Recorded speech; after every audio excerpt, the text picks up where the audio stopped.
Secret Life of the American Teenager may be one of ABC Family's worst shows, but it really does give us insight into the pro-life narrative. And one thing that has reigned true since the beginning of this narrative is that they want to punish women. If women decide to have sex, right, especially premarital sex, sex of any kind really, they should be punished, right? So in Grace's story, she is raised very Christian, and obviously there's a lot of Christian guilt around sex. When should they have sex? Should you feel guilty if you have premarital sex?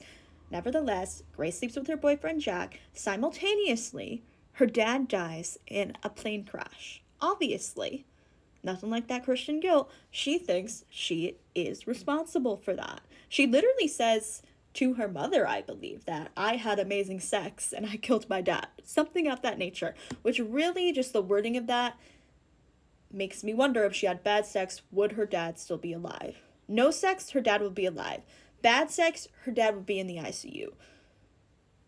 Good sex, her dad's dead. Just thought we should make those connections. Now, next up, Amy. What I've always said is Amy has never sold motherhood to me, but a lot of people have pointed out maybe that wasn't the point. Amy really seemed really miserable most of the time, and I think the whole narrative that they're trying to push out is that if you become pregnant, right, your punishment is having the baby, even though a baby should never be a punishment, right? But that's the narrative, right? You have to sacrifice so much to have a baby. Obviously, she was a teenager, right? And even given all her privileges, okay, Amy really realized that motherhood really took a lot away from her, and she couldn't do things like the other kids do, and she missed out on a lot of development and things that she could have been doing at that very developmental age, right? And she had a lot of passions that she had set aside while she was raising John. So at the end of the day, she realized as much as she loves John, this was a lot, right? And having John was her alleged punishment. She should have to have the baby.